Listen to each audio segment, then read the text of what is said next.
Psalm 119, Day 18, A Light to My Path. We'll be reading verses 105 through 112. Your word is a lamp to my feet and a light to my way.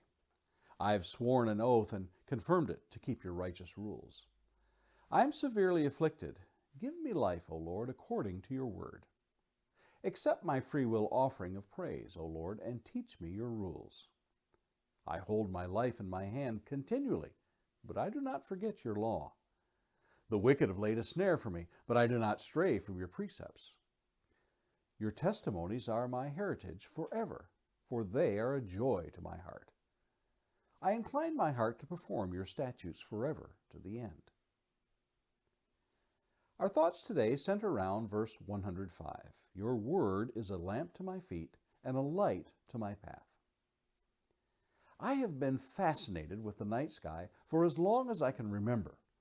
In childhood, I can recall staring up at the sky in absolute wonder. Several years ago, I visited a planetarium. As the program began, the narrator explained that it would take on average 30 minutes or more for our eyes to truly acclimate to the darkness, having come in from outdoors and the sunshine. So the faintest lights up in the ceiling would not be visible until our eyes adjusted to the darkness. It was only then that he was able to show us some of the more amazing details of the night sky. I have been in the depths of caves on tours, and as long as there are lights, you can see. But once all the lights were extinguished, no matter how hard I let my eyes adjust, I could not see. As they say, it was darker than the inside of a coal miner's pocket.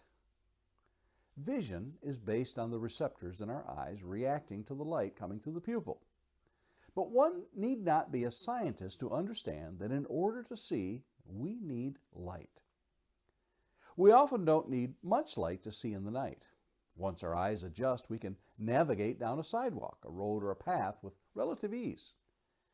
However, we can often overlook those toe catchers in the dark.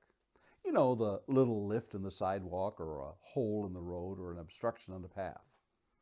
Now think of those large open manholes or edges of a ditch we can't see. Not just toe catchers, but life-threatening incidents. That's when one wishes they had a lamp or a torch to guide them. Do you get the picture that the psalmist has painted for us here in our verse today? There are two aspects that are shown for us here. First, it is God's word that is a lamp to his feet, that which guides him on the immediate path of his feet. Then the light to the path, that direction in which our life is headed.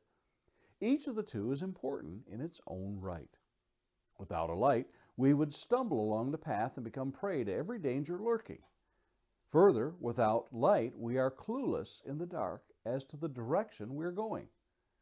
Only with light can we begin to travel safely and with purpose. David writes in the 28th Psalm, "For it is you who light my lamp.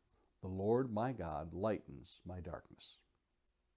The metaphor of light and darkness is one often used by God to make man understand. In Matthew's Gospel, this is used quite effectively to show the effects Jesus had on the world. We find in Matthew chapter 4, the land of Zebulun and the land of Naphtali, the way of the sea beyond the Jordan, Galilee of the Gentiles, the people dwelling in darkness have seen a great light, and for those dwelling in the region and shadow of death, on them a light has dawned. In fact, this is the very thing John writes about in his gospel about Jesus. In him was life, and the life was the light of men. The light shines in the darkness, and the darkness has not overcome it. John chapter 1, verses 4 through 5. And further in verse 9, the true light, which gives light to everyone, was coming into the world. Have you let that light shine on your way? And Lord willing, we'll see you again tomorrow.